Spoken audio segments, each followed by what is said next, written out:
Hi hello friends, ಎಲ್ಲರಿಗೂ ನಮಸ್ಕಾರ. Welcome to my channel. ಇದು ಅಕ್ಕ ಮನೆಯ ವ್ಲಾಗ್ ಆಗಿರುತ್ತೆ. ಪ್ರತೀಕನ್ನ ಅಕ್ಕ ಕರ್ಕೊಂಡೋಗಿದ್ಲಲ್ವ, ಕರ್ಕೊಂಡು ಬರೋಕ್ಕೆ ಅಂತ ಹೋಗಿದ್ದೆ ಶನಿವಾರದ್ದು ಮತ್ತು ಭಾನುವಾರದ್ದು ಒಂದೊಂದು ಕ್ಲಿಪ್ಪಿಂಗ್ನ ಶೇರ್ ಮಾಡ್ತಾಯಿದ್ನಿ. ಜಾಸ್ತಿ ವೀಡಿಯೋ ಮಾಡ್ಕೊಂಡಿರಲಿಲ್ಲ, ಹಂಗಾಗಿ 2 ದಿನದ್ದು ಒಂದೇ ವೀಡಿಯೋದಲ್ಲಿ ಶೇರ್ ಮಾಡ್ಕೊಳ್ತಾಯಿದ್ನಿ.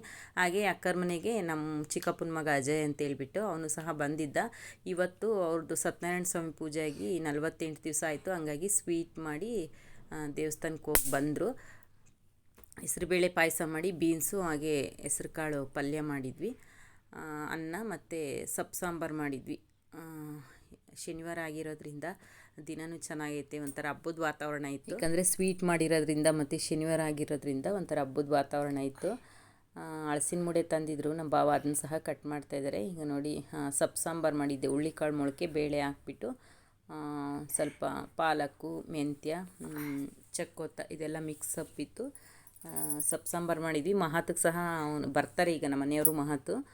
ಅವನಿಗೆ ಸ್ವಲ್ಪ ತಿಳಿ ಸಾಂಬಾರು ತೆಗ್ದಿಟ್ಟಿದ್ದೆ, ಅವ್ನು ಗಟ್ಟಿ ಸಾಂಬಾರು ಇದ್ದರೆ ಊಟ ಮಾಡಲ್ಲ. ಹಂಗಾಗಿ ಈಗ ನೆಕ್ಸ್ಟ್ ಡೇ ಬೆಳಗ್ಗೆ ವ್ಲಾಗ್ನ ಕಂಟಿನ್ಯೂ ಮಾಡ್ತಾಯಿದ್ನಿ. ಭಾನುವಾರ ಬೆಳಿಗ್ಗೆ ವೀಡಿಯೋ ಮಾಡ್ಕೊಳ್ಳೋಕ್ಕೆ ಇಂಟ್ರೆಸ್ಟ್ ಬರೋಲ್ಲ ನಮ್ಮ ಅಕ್ಕರ ಮನೆಗೆ ಬಂದರೆ, ಯಾಕಂದರೆ ಇಲ್ಲಿ ನೆಟ್ವರ್ಕ್ ಸಿಕ್ಕಾಪಟ್ಟೆ ಪ್ರಾಬ್ಲಮ್ಮು. ಸೆಂಟ್ರಲ್ ಜೈಲು ಹತ್ರ ಇದೆ, ಜೈಲ್ ಹತ್ರ ಏನೋ ಜಾಮರು ಹಾಕಿದಾರಂತೆ. ಹಂಗಾಗಿ ನೆಟ್ವರ್ಕೇ ಬರೋಲ್ಲ, ಒಂದು ಫೋನ್ ಕಾಲ್ ಬರೋಲ್ಲ, ಯಾರಿಗಾದ್ರೂ ಫೋನ್ ಮಾಡಿದ್ರೆ ನೆಟ್ಟು ಕೇಳಿಸಲ್ಲ.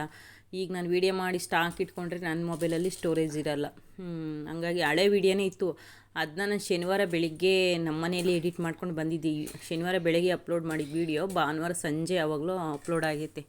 ಆ ಥರ ಅದು ವೀಡಿಯೋ ಮಾಡಿಕೊಂಡ್ರೆ ನನ್ನ ಮೊಬೈಲಲ್ಲೂ ಸ್ಟೋರೇಜ್ ಇರೋಲ್ಲ, ಇಲ್ಲಿ ವೀಡಿಯೋ ಅಪ್ಲೋಡ್ ಆಗೋಲ್ಲ. ಹಂಗಾಗಿ ನಾನು ವೀಡಿಯೋನೇ ಮಾಡ್ಕೊಂಡಿಲ್ಲ. ಅಲ್ಲಲ್ಲಿ ಒಂದು ಕ್ಲಿಪ್ಪಿಂಗ್ ತೊಗೊಂಡಿರೋದನ್ನೇ ಶೇರ್ ಮಾಡ್ಕೊಳ್ತಾಯಿದ್ನಿ. ಈಗ ಅಕ್ಕರ ಮನೆಗೆ ಬೆಳಗ್ಗೆನೇ ಬಿರಿಯಾನಿ ಮಾಡ್ತಾಯಿದ್ದೀವಿ ತಿಂಡಿಗೆ. ಇಷ್ಟು ದಿನ ಅವರು ತಿಂದಿಲ್ಲ, 48 ದಿನ ನಾನ್ ವೆಜ್ ಏನು ತಿನ್ನಬಾರ್ದಾಗಿತ್ತು ಅಲ್ವ, ಸತ್ಯನಾರಾಯಣ ಸ್ವಾಮಿ ಪೂಜೆ ಆಗಿ. ಹಂಗಾಗಿ ನಿನ್ನೆ 48 ದಿವಸ ಕಂಪ್ಲೀಟ್ ಆಯಿತು. ಹಂಗಾಗಿ ಸ್ವೀಟ್ ಮಾಡಿದರು. ಇವತ್ತು ಬೆಳಗ್ಗೆನೇ ತಿಂಡಿಗೆ ಬಿರಿಯಾನಿ ಮಾಡ್ತಾಯಿದ್ದೀವಿ. 2 kg ಚಿಕನ್ದು ಬಿರಿಯಾನಿ ಮಾಡ್ತಾಯಿದ್ದೀವಿ. ಪ್ರತೀಕಾದರೆ ತುಂಬಾ ಚೆನ್ನಾಗಿದ್ದ, ಆರಾಮಾಗಿದ್ದ. ಒಂದು ವಾರ ಇದ್ದ. ನಾನು ಬಂದ ತಕ್ಷಣ ಒಂದು ರಿಯಾಕ್ಷನೇ ಇಲ್ಲ, ಸುಮ್ಮನೆ ನಿಂತಿದ್ದಾನೆ ಕಲ್ಲು ನಿಂತಂಗೆ, ಬರ್ತಾನೇ ಇಲ್ಲ. ಚೆನ್ನಾಗಿದ್ದ ಆರಾಮಾಗಿ. ಅವನಿಗೆ ಬರೋಕ್ಕೂ ಇಂಟ್ರೆಸ್ಟ್ ಇರಲಿಲ್ಲ ಮತ್ತು ವೈಟ್ ಫೀಲ್ಡ್ಗೆ. ಈಗ ನೋಡಿ, ಬಿರಿಯಾನಿ ಆದರೆ ಆಗಿತ್ತು, ತುಂಬಾ ಚೆನ್ನಾಗಿ ಬಂದಿತ್ತು. 2 kg ಚಿಕನ್ನು, 2 kg ಅಕ್ಕಿ ಹಾಕಿ ಮಾಡಿದ್ವಿ. ಮತ್ತು ಇದು ಸ್ವಲ್ಪ ಜುಟ್ಟಿನ ಕೋಳಿ ತೊಗೊಬಂದಿದ್ರು ಸಾಂಬಾರಿಗೆ ಅಂತೇಳ್ಬಿಟ್ಟು. ಅದ್ರಾಗ ಮೊಟ್ಟೆ ಮತ್ತು ಈರಿಯ ಅದೆಲ್ಲನ, ಮತ್ತು ಸ್ವಲ್ಪ ಕಡಲೆಕಾಳು ಮೊಳಕೆ ಇತ್ತು, ಅದನ್ನೇ ಎಲ್ಲ ಹಾಕ್ಬಿಟ್ಟು ಗ್ರೇವಿ ಥರ ಮಾಡಿದ್ವಿ. ಇದು ಅಷ್ಟೇ ಚೆನ್ನಾಗಿ ಬಂದಿತ್ತು. ಈಗ ಬಿರಿಯಾನಿ ಆದರೆ ಆಗಿದೆ. ಎಲ್ಲರೂ ಕುಂತಿದ್ದಾರೆ, ಮಕ್ಕಳು ಮತ್ತು ಅಜ್ಜಿ ತಾತ ಎಲ್ಲ ತಿಂಡಿಗೆ. ಇವತ್ತು ನಮ್ಮ ಸುಷ್ಮಾರು ಮತ್ತು ನಮ್ಮ ಅಕ್ಕ, ನಮ್ಮ ಭಾವ, ನನ್ನ ತಮ್ಮ ಎಲ್ಲರೂ ಬರ್ತಾರೆ. ಆದರೆ ಅವರೆಲ್ಲ ಸ್ವಲ್ಪ ಲೇಟಾಗಿ ಬಂದರು. ನನ್ನ ತಮ್ಮ ನಮ್ಮದೆಲ್ಲ ತಿಂಡಿ ಎಲ್ಲ ಆದಮೇಲೆ ಬಂದ. ಈಗ ಹರ್ಷು, ನಮ್ಮ ಖುಷಿ, ಮಹತ್ತು ಕೂತಿದ್ದಾರೆ. ಪ್ರತೀಕು ಇನ್ನೂ ತಿನ್ಸಲ್ಲ, ಹಂಗಾಗಿ ಅವನಿಗೆ ಸೌತೆಕಾಯಿ ಕೊಟ್ಟು ಕೂರಿಸಿದ್ವಿ. ಪ್ರತೀಕ ಇದೆಲ್ಲ ಏನು ಅಷ್ಟೊಂದು ಇಷ್ಟಪಡೋದು ಇಲ್ಲ. ತಿನ್ನಬೇಕಾದ್ರೆ ನೋಡಿ, ಬೇರೆ ಏನಾದರೂ ತಿಂತಾಯಿದ್ರೆ ತಟ್ಟೆಗೆ ಹೋಗಿ ಬಗ್ತಾ ಇರ್ತಾನೆ. ನಾನ್ ವೆಜ್ ಊಟ ಅಂದರೆ ಪಕ್ಕದಲ್ಲೇ ಇದ್ದರೂ ಅವನು ತಿನ್ನಕ್ಕೆ ಬರೋಲ್ಲ. ಸ್ವೀಟ್ ಆದರೆ ತುಂಬ ಇಷ್ಟಪಟ್ಟು ತಿಂತಾನೆ. ಈಗ ಸೌತೆಕಾಯಿ ತಿಂತ ಕೂತ್ಕೊಂಡಿದ್ದಾನೆ. ಮಹತ್ತು ಸ್ಕೂಲ್ ಮುಗಿಸ್ಕೊಂಡು ಹಾಫ್ ಡೇ ನಿನ್ನೆ ಮಧ್ಯಾಹ್ನ ಬಂದ, ಶನಿವಾರ ಮಧ್ಯಾಹ್ನ. ನಾನು ಶನಿವಾರ ಬೆಳಿಗ್ಗೆನೇ ಬಂದಿದ್ದೆ, ಮಹತ್ತನ ಸ್ಕೂಲಿಗೆ ರೆಡಿ ಮಾಡಿಬಿಟ್ಟು.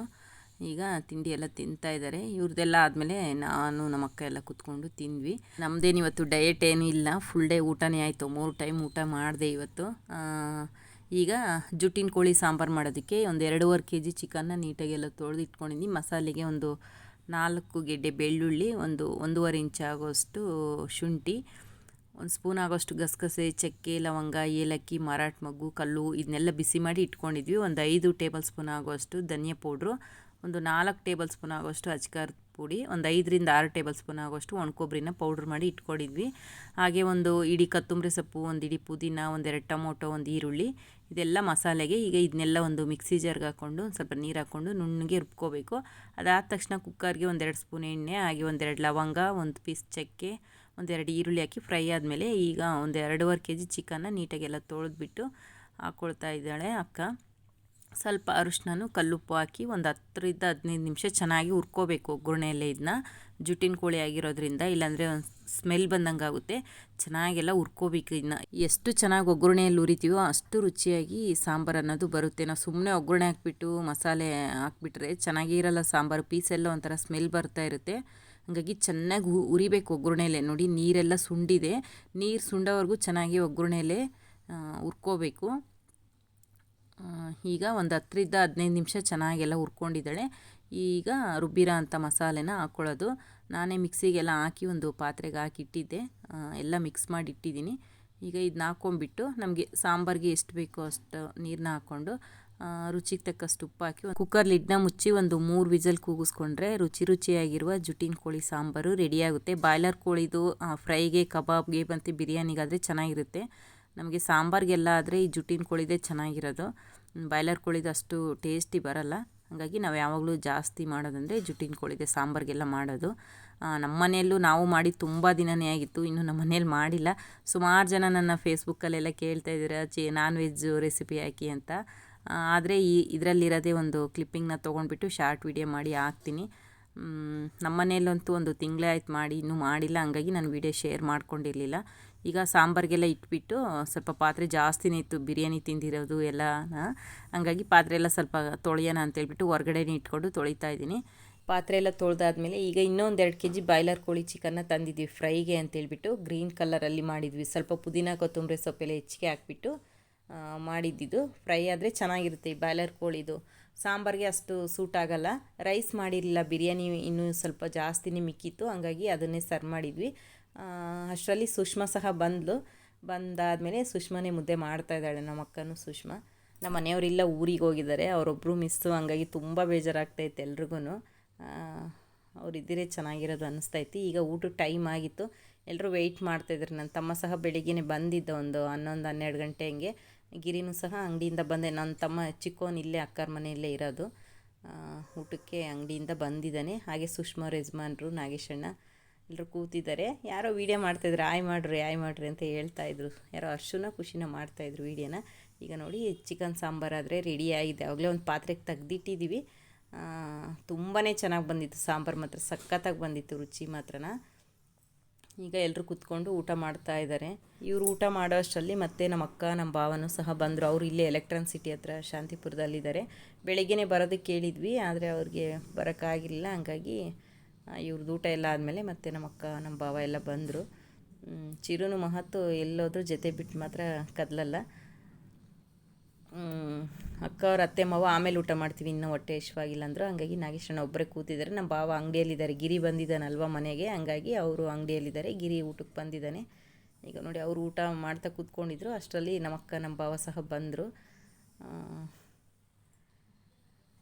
ನಮ್ಮ ಪುನಿ ಬರಬೇಕಾಗಿತ್ತು, ಅಂದರೆ ನಮ್ಮ ಅಕ್ಕನ ಮಗ. ಅವನು ಸಹ ಆಟೋ ತೊಗೊಂಡಿದ್ದಾನೆ. ಅವನು ಇವತ್ತು ಸಂಡೇ ಆಗಿರೋದ್ರಿಂದ ಫುಲ್ ಬ್ಯುಸಿ. ಹಂಗಾಗಿ ಇವರೇ ಬೇರೆ ಆಟೋ ಬುಕ್ ಮಾಡಿಕೊಂಡು ಬಂದರು. ಇವರು ಬಂದಮೇಲೆ ಈಗ ಇವ್ರಿಗೆ ಸಹ ಊಟಕ್ಕೆ ಇಟ್ವಿ. ಲಾಸ್ಟಲ್ಲಿ ನಾನು, ಸುಷ್ಮಾ, ನಮ್ಮ ಅಕ್ಕ ಎಲ್ಲ ಊಟ ಮಾಡಿದ್ದು. ಸಾಂಬಾರು ಮಾತ್ರ ಸಖತ್ತಾಗಿ ಬಂದಿತ್ತು. ಫ್ರೈ ಮಾತ್ರ ಸ್ವಲ್ಪ ನಮಗೆ ಈ ಗ್ರೀನ್ ಕಲರ್ ಅಷ್ಟೊಂದು ಇಷ್ಟ ಆಗಲ್ಲ. ಬಿರಿಯಾನಿನೂ ಅಷ್ಟೇ ಚೆನ್ನಾಗಿ ಬಂದಿತ್ತು. ಸಾಂಬಾರು, ಬಿರಿಯಾನಿ ಮಾತ್ರ ಸಖತ್ತಾಗಿ ಬಂದಿತ್ತು. ಈಗ ಮತ್ತೆ ನಾನು ಸ್ವಲ್ಪ ನಾಳೆ ನಮ್ಮ ಮನೆಗೆ ತೊಗೊಂಡೋಗೋದಕ್ಕೆ ಎಲ್ಲ ರೆಡಿ ಮಾಡ್ಕೊಳ್ತಾ ಇದ್ದೀನಿ. ನನಗಲ್ಲಿ ಏನಿಲ್ವೋ ಅದನ್ನ. ನಮ್ಮ ಅಕ್ಕರ ಮನೆಗೆ ಬಂದರೆ ನಾನು ಸ್ವಲ್ಪ ಏನಾದರೂ ಸ್ಟಾಕ್ ಇರುತ್ತೆ ಇಲ್ಲೆಲ್ಲನ. ಹಂಗಾಗಿ ಸ್ವಲ್ಪ ಡ್ರೈ ಫ್ರೂಟ್ಸ್ ಎಲ್ಲ ನಾನು ಇಲ್ಲೇ ತೊಗೊಂಡೋಗೋದು. ನಾನು ಹೊರಗಡೆ ಎಲ್ಲಿ ತರಲ್ಲ. ನಮ್ಮ ಬಾವ ಮಾರ್ಕೆಟಲ್ಲಿ ತರ್ತಾರೆ. ನಾನು ಅಷ್ಟೊಂದೇನು ತಿನ್ನಲ್ಲ ಡ್ರೈ ಫ್ರೂಟ್ಸು. ನಾನು ತಿಂಗಳಾದರೂ ತಿನ್ನಲ್ಲ. ಮಹತ್ಕೊಬ್ಬನಿಗೆ ಅಂತೇಳ್ಬಿಟ್ಟು ನಾನು ಇಲ್ಲೇ ತೊಗೊಂಡೋಗ್ತೀನಿ. ಸ್ವಲ್ಪ ಮಸಾಲೆ ಐಟಮ್ ಎಲ್ಲ ಜಾಸ್ತಿನೇ ಇತ್ತು. ಹಂಗಾಗಿ ನಾನು ಸ್ವಲ್ಪ ಇಲ್ಲೇ ಹಾಕ್ಕೊಂಡೆ ಒಂದು ಬಾಕ್ಸಿಗೆ. ಚಕ್ಕೆ, ಲವಂಗ, ಮರಾಠ ಮೊಗ್ಗು, ಏಲಕ್ಕಿ ಎಲ್ಲ ಸ್ವಲ್ಪ ಜಾಸ್ತಿನೇ ಇತ್ತು. ಮೊನ್ನೆ ಗೃಹ ಪ್ರವೇಶದಲ್ಲಿ ಎಲ್ಲ ಜಾಸ್ತಿ ತಂದಿದ್ರಲ್ವ, ಹಂಗಾಗಿ ನಾನು ಇಲ್ಲೇ ತೊಗೊಂಡು ಹೋದೆ ಸ್ವಲ್ಪ. ಚಕ್ಕೆ ಲವಂಗ ಏನು ತೊಗೊಂಡಿಲ್ಲ, ಅದೆಲ್ಲ ಡಿಮಾರ್ಟಲ್ಲೇ ಸಿಗುತ್ತೆ. ಇದು ಮರಾಠ ಮೊಗ್ಗು ಮತ್ತು ಇನ್ನೊಂದು ಅದು ಯಾವುದೋ ಬರುತ್ತೆ, ಅದು ಸಿಗೋದಿಲ್ಲ. ಅದು ಮಾರ್ಕೆಟಲ್ಲೇ ಸಿಗೋದು. ಹಂಗಾಗಿ ನಾನು ಯಾವುದು ನಮ್ಗೆ ಅಲ್ಲಿ ಸಿಗೋಲ್ವೋ ಅದನ್ನು ಮಾತ್ರ ಮಸಾಲೆ ಎಲ್ಲ ತೊಗೊಂಡೆ. ಸ್ವಲ್ಪ ಏಲಕ್ಕಿನೂ ತೊಗೊಂಡೆ, ಜಾಸ್ತಿ ಇತ್ತು. ಹಾಗಾಗಿ ಸ್ವಲ್ಪ ಏಲಕ್ಕಿ, ಡ್ರೈ ಫ್ರೂಟ್ಸು ಮತ್ತು ಕಾಫಿ ಪೌಡ್ರು ಇವರು ಅಮರಾಪುರದಿಂದ ತರಿಸ್ತಾರೆ. ಅದು ತುಂಬ ಚೆನ್ನಾಗಿರುತ್ತೆ, ರಾಜೇಶ್ವರಿ ಅಂತೇಳಿ. ಹಂಗಾಗಿ ಒಂದು ಪ್ಯಾಕು ತೊಗೊಂಡೆ ಇಲ್ಲೇ. ನನಗೇನು ಬೇಕೋ ಅದನ್ನ ನಾನು ಸ್ವತಂತ್ರವಾಗಿ ತೊಗೊಂಡೋಗ್ತೀನಿ. ನಮ್ಮ ಅಮ್ಮ ಮನೇಲಿ ಯಾವ ಥರ ತರ್ತೀನೋ ಅದೇ ಥರ ನಾನು ನಮ್ಮ ಅಕ್ಕರ ಮನೆಗೆ ತೊಗೊಂಡೋಗ್ತೀನಿ. ಮತ್ತು ನಾನು ನಮ್ಮ ಅಕ್ಕನೇನು ಕೇಳೋಕ್ಕೋಗಲ್ಲ. ನಾನು ಇದನ್ನು ತೊಗೊಂಡೋಗ್ತೀನಿ, ಅದನ್ನು ತೊಗೊಂಡೋಗ್ತೀನಿ, ನನಗೆ ಅದು ಕೊಡು, ಇದು ಕೊಡು ಅಂತ. ನನಗೇನು ಬೇಕೋ ಅದನ್ನ ತೊಗೊಂಡೋಗ್ತೀನಿ. ಮತ್ತು ನಮ್ಮ ಮನೆಯಲ್ಲಿ ಏನಾದರೂ ಎಕ್ಸ್ಟ್ರಾ ಇರೋಂಗೆ ಕಾಣ್ತು ಅಂದರೆ ಇಲ್ಲಿಗೆ ಕಳಿಸ್ತೀನಿ. ನಮ್ಮ ಅಕ್ಕರ ಮನೆಗೆ ಎಕ್ಸ್ಟ್ರಾ ಇರೋದು ಕಾಣ್ತು ಅಂದರೆ ನಾನು ತೊಗೊಬರ್ತೀನಿ. ಅಡ್ಜಸ್ಟ್ಮೆಂಟು ಒಂಥರ ಚೆನ್ನಾಗಿದೆ ನಮ್ಮದು. ಹಂಗಾಗಿ ನಾನು ಸ್ವಲ್ಪ ಮರಿತೀನಿ ಅಂತೇಳ್ಬಿಟ್ಟು ಎಲ್ಲ ರೆಡಿ ಮಾಡಿಕೊಂಡೆ. ನಮ್ಮ ಮನೆಯಲ್ಲಿ ಏನಿಲ್ವೋ ಅದನ್ನ. ಈಗ ಎಲ್ರದ್ದು ಊಟ ಆಯಿತು. ಐಸ್ ಕ್ರೀಮ್ ಸಹ ತೊಗೊಬಂದು ತಿಂದ್ವಿ ಎಲ್ರೂ. ಐಸ್ ಕ್ರೀಮ್ ಎಲ್ಲ ತಿಂದಾದಮೇಲೆ ಈಗ ಎಲೆ ಅಡಿಕೆ ಹಾಕ್ಕೊಳ್ತಾ ಕೂತ್ಕೊಂಡಿದ್ವಿ. ತುಂಬ ದಿನ ಆಯಿತು, ಅಂದರೆ ಗೃಹ ಪ್ರವೇಶದಲ್ಲಿ ನಮ್ಮ ಅಕ್ಕರೆಲ್ಲ ಬಂದಾಗ ಈ ಥರ ಕಲ್ತಿದ್ದು. ಈಗ ನಮ್ಮ ಸುಷ್ಮಾರು ಮತ್ತು ನಮ್ಮ ಅಕ್ಕ ಬಂದರು. ದೊಡ್ಡ ಕುಟುಂಬ ನಮ್ಮದು. ಎಲ್ಲರೂ ಬಂದರೆ ಚಪ್ಪಲಿ ಬಿಡೋಕ್ಕೆ ಜಾಗ ಇರಲ್ಲ, ಆ ಥರ ಸೇರ್ಕೊಂಡ್ಬಿಡ್ತೀವಿ. ಈಗ 1.5 ತಿಂಗಳಾದಮೇಲೆ ಮತ್ತೆ ಭೇಟಿ ಆದ್ವಿ. ಈಗ ನಮ್ಮ ಅಕ್ಕ ಮತ್ತು ನಮ್ಮ ಭಾವ ಹೊರಟ್ರು. ನಮ್ಮ ಪುನಿ ಬರೋಕ್ಕಾಗಲ್ಲ, ನೀವೇ ಬರ್ರಿ ಅಂತ ಹೇಳ್ದೆ. ಹಂಗಾಗಿ ಮತ್ತೆ ಅವ್ರು ಆಟೋ ಬುಕ್ ಮಾಡಿಕೊಂಡು ಹೋದರು. ಅದಾದಮೇಲೆ ಸುಷ್ಮಾರೂ ಸಹ ಹೊರಟ್ರು. ಒಂದು 7:30 ಹಂಗೆ ಅವರು ಹೊರಟ್ರು. ನಾನು ಇವತ್ತೇ ಹೋಗ್ಬೇಕಾಗಿತ್ತು, ನಮ್ಮ ಮನೆಯವ್ರು ಸಹ ಊರಿಗೆ ಹೋಗಿದ್ದರು. ಆದರೆ ಪ್ರತೀಕನ್ನು ಕರ್ಕೊಬಂದು ಇವತ್ತಿಗೆ 7 ದಿನ ಆಗುತ್ತೆ. ಹಂಗಾಗಿ 7 ದಿನದಲ್ಲಿ ಬೇಡ ಅಂತೇಳ್ಬಿಟ್ಟು ನಾನು ಬೆಳಿಗ್ಗೆ ಹೋದೆ. ತುಂಬ ಚೆನ್ನಾಗಿತ್ತು ಇವತ್ತಂತೂ. ಸುಷ್ಮಾರು ಬಂದಿದ್ದು, ನಮ್ಮ ಅಕ್ಕವ್ರು ಬಂದಿದ್ದು ಎಲ್ಲನ. ಈ ಥರ ಅಪರೂಪಕ್ಕೊಂದ್ಸಲ ಮೀಟ್ ಆದರೆ ಸಖತ್ತು ಖುಷಿ ಇರುತ್ತೆ, ಒಂಥರ ನೆಮ್ಮದಿಯಾಗಿರ್ಬೋದು. ಅದಕ್ಕೆ ಹೇಳೋದು, ಸಂಬಂಧನ ಯಾವುದು ಕೆಡಿಸ್ಕೊಳಕ್ಕೆ ಹೋಗ್ಬಾರ್ದು, ಗಟ್ಟಿಯಾಗಿ ಇಟ್ಕೋಬೇಕು ಅಂತ. ಸಮಸ್ಯೆಗಳು ಬರ್ತವೆ, ಸಂಬಂಧ ಆದಮೇಲೆ ಮನಸ್ತಾಪಗಳು ಬರ್ತವೆ, ಅದನ್ನ ಮರಿಬೇಕು ಮತ್ತು ಒಂದಾಗಬೇಕು. ಅದು ಬಿಟ್ಟು ಅವ್ರ ಮೂತಿ ಆ ಕಡೆ ಇವ್ರ ಮೂತಿ ಈ ಕಡೆ ಇದ್ದರೆ ಅವರಲ್ಲೇ ನಾವಿಲ್ಲೇ ಅನ್ನೋ ಥರ ಇರುತ್ತೆ. ಹಾಗಾಗಿ ನಮ್ಮ ಮಧ್ಯೆನೂ ಸುಮಾರು ಸಲ ಮನಸ್ತಾಪಗಳು ಬರ್ತವೆ. ಆದರೆ ಅವೆಲ್ಲ ಆ ಕ್ಷಣಕ್ಕೆ ಮಾತ್ರ ಬಂದಾಗ ಬರ್ತವೆ. ಆಮೇಲೆ ಅದನ್ನ ಮರೆತುಬಿಟ್ಟು ನಾವು ಚೆನ್ನಾಗಿರ್ತೀವಿ. ನಮ್ಮ ಕುಟುಂಬದಲ್ಲಿ ಆ ಥರ ಮನಸ್ತಾಪಗಳು ಬಂದ್ರೇ ಒಂದು ಸಂಬಂಧ ಅನ್ನೋದು ಗಟ್ಟಿಯಾಗಿ ಉಳಿಯೋದು. ಅಯ್ಯೋ ನಾನು ಹಿಂಗೆ ಇರ್ತೀನಿ, ನಾನು ಏನು ಅನ್ನಲ್ಲ ನಿನ್ನ ಅಂದರೆ ಅದು ಸಂಬಂಧನೇ ಅಲ್ಲ. ಈಗ ಒಂದು ಕುಟುಂಬ ಅಂದಮೇಲೆ ಅವ್ರು ಅನ್ನೋದು, ಅವ್ರು ನನ್ನನ್ನು ಅನ್ನೋದು, ಒಂದಿನ ಮುನ್ಸ್ಕೊಳ್ಳೋದು, ಇನ್ನೊಂದು ದಿನ ಕಲಿಯೋದು, ಅದೊಂಥರ ಚೆನ್ನಾಗಿರುತ್ತೆ. ಇಲ್ಲ ನಾನು ಯಾವಾಗಲೂ ಹಿಂಗೆ ಇರ್ತೀನಿ ಅಂದರೆ ಅದು ಸಂಬಂಧ ಅಲ್ಲ.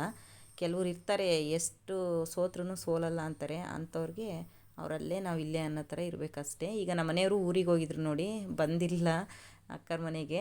ನಮ್ಮ ಊರ ಕಡೆ ಮಳೆನೇ ಇಲ್ಲ, ತುಂಬ ಕಡಿಮೆ. ಹಂಗಾಗಿ ವಿ ಸಾಗರದವು ನೀರು ಬಿಟ್ಟಿದ್ರು, ಡ್ಯಾಮ್ ನೀರು. ಅಡಿಕೆ ಗಿಡ ಇಟ್ಟು ಕರೆಕ್ಟಾಗಿ 1 ವರ್ಷ ಆಯಿತು ನಾವು. ಹಂಗಾಗಿ ನೀರು ಬಿಟ್ಟಿದ್ದಾರೆ ಅಂತೇಳ್ಬಿಟ್ಟು, ತಿನ್ನೋದು ಉಣ್ಣೋದು ಯಾವಾಗಲೂ ಇರುತ್ತೆ ಬಿಡಮ್ಮ ಅಂತೇಳ್ಬಿಟ್ಟು, ಊರಿಗೆ ಹೋಗಿ ಬರ್ತೀನಿ ಅಂತೇಳ್ಬಿಟ್ಟು ಅವರು ಊರಿಗೆ ಹೋಗಿದ್ರು. ಭಾನುವಾರ ಬೆಳಿಗ್ಗೆ ಹಾಲಿನ ಕೆಲಸ ಮುಗಿಸ್ಕೊಂಡು ಊರಿಗೆ ಬಂದು ನೀರು ಇಡ್ತಾ ಇದ್ದಾರೆ ನೋಡಿ. ನಮಗಿದೊಂದು ಪ್ಲಸ್ ಪಾಯಿಂಟು. ಮಳೆ ಬರಲಿಲ್ಲ ಅಂದರೆ ನಮ್ಮ ಕಡೆ ಡ್ಯಾಮ್ ನೀರು ಬಿಡ್ತಾರೆ, ಮಾರಿ ಕಣಿವೆವು. ಹಂಗಾಗಿ ನಮಗೆ ನೀರಿಂದ ಏನು ತೊಂದರೆ ಇಲ್ಲ. ನಮ್ಮದು ಬೋರೂ ಇದೆ, ಡ್ರಿಪ್ ಮಾಡಿಸಿದ್ವಿ. ಆದರೆ ಈ ಥರ ಹೊಲ ತುಂಬ ನೀರು ಇಟ್ಟರೆ ಒಂಥರ ಖುಷಿ. ಈಗ ಇದು ಯಾವ ಬೋರಿನ ಡ್ರಿಪ್ ಮಾಡಿಸಿರೋದು ಯಾವ ಥರ ಅಂದರೆ, ನಾವು ಡಯಟ್ ಯಾವ ಥರ ಮಾಡ್ತೀವೋ ಆ ಥರ ನಮ್ಮ ಹೊಟ್ಟೆ ತುಂಬ ಊಟ ಮಾಡಿದಾಗ ತೃಪ್ತಿ ಸಿಗೋದಕ್ಕೂ, ಡಯಟ್ ಮಾಡಿದಾಗ ಊಟ ಮಾಡಿದಾಗ ತೃಪ್ತಿ ಸಿಗೋದಕ್ಕೂ ವ್ಯತ್ಯಾಸ ಇರುತ್ತಲ್ವ. ಆ ಥರ ಡ್ರಿಪ್ ನೀರಿಗೂ ಮತ್ತು ಡ್ಯಾಮ್ ನೀರಿಗೂ ತುಂಬ ವ್ಯತ್ಯಾಸ ಇದೆ. ಮಳೆ ಕಡಿಮೆ ಇರೋದ್ರಿಂದ ನೀರು ಬಿಟ್ಟಿದ್ರು. ಹಂಗಾಗಿ ನಮ್ಮ ಮನೆಯವರು ಊರಿಗೆ ಹೋಗಿದ್ರು. ಸ್ವಲ್ಪ ಹೊಲ ಎಲ್ಲ ಕ್ಲೀನ್ ಮಾಡಿಸ್ಬೇಕು. ನಾನೇ ಹೋಗ್ತೀನಿ ಈಗ, ಪ್ರತಿಯೊಂದು ಫೀಡಿಂಗ್ ಮಾಡಿಸೋದು ಬಿಡಿಸಿದ್ದೀನಿ. ಹಾಗಾಗಿ ಇನ್ನೊಂದು ವಾರ ಬಿಟ್ಟು ಊರಿಗೆ ಹೋಗಬೇಕು. ಈ ಥರ ಇತ್ತು ಫ್ರೆಂಡ್ಸ್ ಇವತ್ತಿನ ವಿಡಿಯೋ. ಈ ವಿಡಿಯೋ ಇಷ್ಟ ಆದರೆ ಪ್ಲೀಸ್ ಚಾನಲ್ನ ಸಬ್ಸ್ಕ್ರೈಬ್ ಮಾಡಿಕೊಂಡು ವಿಡಿಯೋ ನೋಡಿದವರೆಲ್ಲರಿಗೂ ಧನ್ಯವಾದಗಳು.